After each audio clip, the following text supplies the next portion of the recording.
Newegg TV's coverage of Computex is powered by new Intel Core processors. How's it going, guys? I'm here right now at the Silverstone booth, and they've been showing off some of their lovely new cases here. Some that we're already pretty familiar with, but also some I've personally never seen before. Take Exhibit A here, for example. This is their MM01.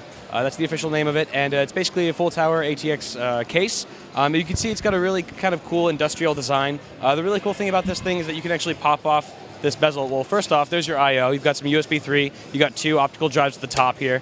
And if I can pop this guy off just for a second, you can actually see 2 massive air penetrator fans. Those are just like really, really big. And I actually really like the black and white color scheme that Silverstone's decided to go with. But also, if you look at the back of the rear, the front bezel here, you can actually see it's got a pretty insane looking air filter. And this is actually very similar, or if not the same exactly, as an air conditioner air filter. So you're going to be getting a lot more collection of dust. It's going to be much more efficient than, let's say, most of the air filters that we're used to. And of course, Silverstone is making these air filters available for replacement. So if one gets dirty enough, you can just swap it out for a brand new one. Also, if you want to take a look inside of the chassis here, you can see some pretty interesting things going on. We actually have, well, first off, there's a Sabertooth Z87 in there with a 4th gen Haswell i7 4770 processor. Always good to see some Haswell builds. And essentially, you can see that it's a little bit upside down here. So what Silverstone's basically done is they've flipped the entire motherboard orientation, and so you can see the graphics card is actually above the CPU. And if you even look up there, you can see that the power supply is mounted on the top as well. And at first it might be like, oh, it's kind of weird, it might be a little top heavy or whatever. But no, because you also have well, first off, it's a massive case. It's not going to get very top heavy. You're still going to have plenty of weight on the bottom. But what's also cool is that there's a big area in front of the power supply up here that actually allows you to do a lot of cable management. So you barely see any cable sticking out of this chassis whatsoever. Even on the other side, you're going to see very minimal cable running around, just because it's all right there tucked in with the power supply itself. Aside from that, you can also see that they've got a removable drive cage here. They've got an SSD, an ADATA SSD mounted on the bottom here, but you actually have room, what looks like to me, room for 3 others. So you can actually mount 4 2.5-inch drives at the bottom of this chassis. All around, just a solid build, and yeah. This is like the coolest thing that I wanted to point out also, is that aside from, because we've seen this on previous cases that Silverstone's done in the past, where they actually have a little stand for their CPU cooler. So if you have a massive heat sink, which a lot of CPU coolers these days technically have, tend to have, you can actually put that kickstand, if you will, right below it, and it's going to provide a lot of additional support so that you're not getting as much pressure or tension put on your CPU itself.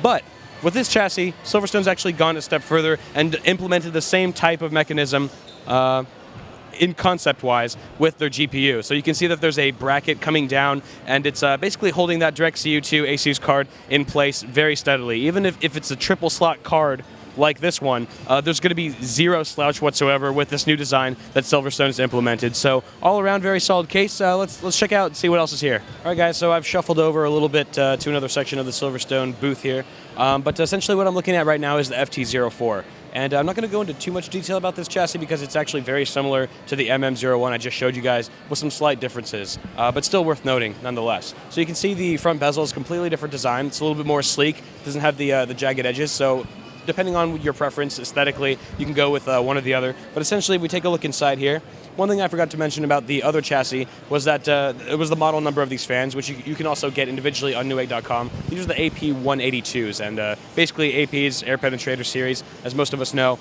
Very, very effective fans at cooling, as well as being able to keep acoustics to a relative minimum.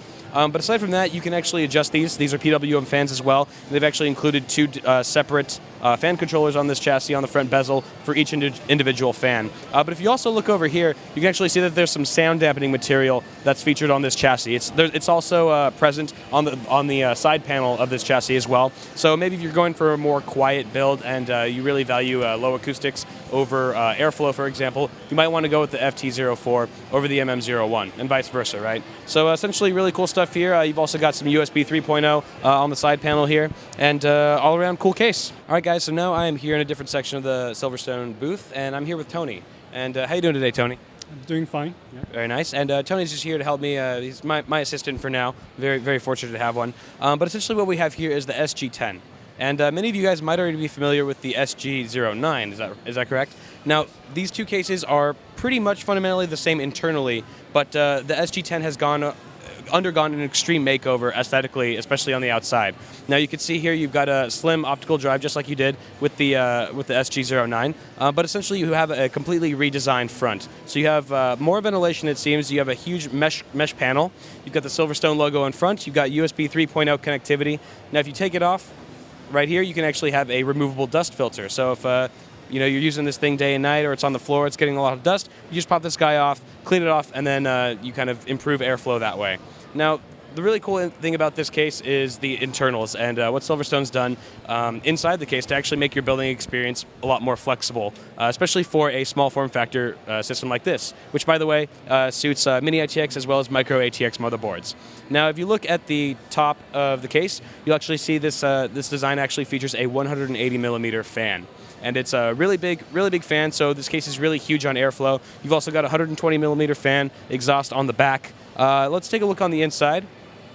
One thing that we added over the SG09 is that we introduced a third speed to the fan on top here. So you have high, medium, and low. 3 positions as opposed to 2.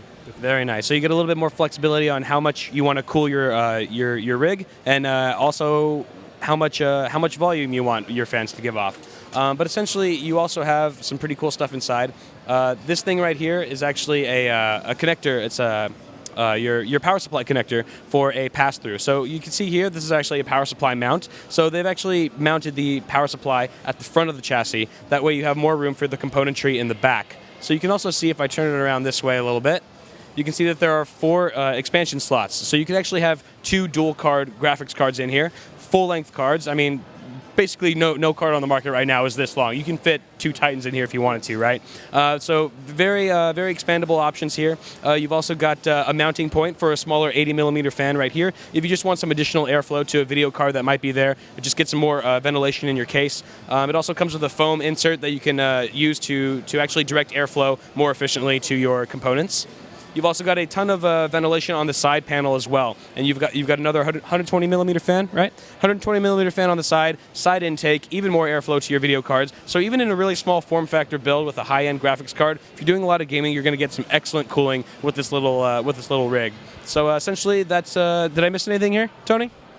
No, I guess there are different type of GPU coolers on the market. Some that are blowers, some that have 2 or 3 fans that open air cooler that blows in all sorts of different directions. So depending on what you have, you can orient these different fans. I mean, you can optionally install 2 more 92 or 80 millimeter fans to suit whatever GPU cooler that you have. Very nice. Well, thank you very much, Tony, for helping assist with the case and sharing this information with us. And thank you guys for watching. We'll see you around.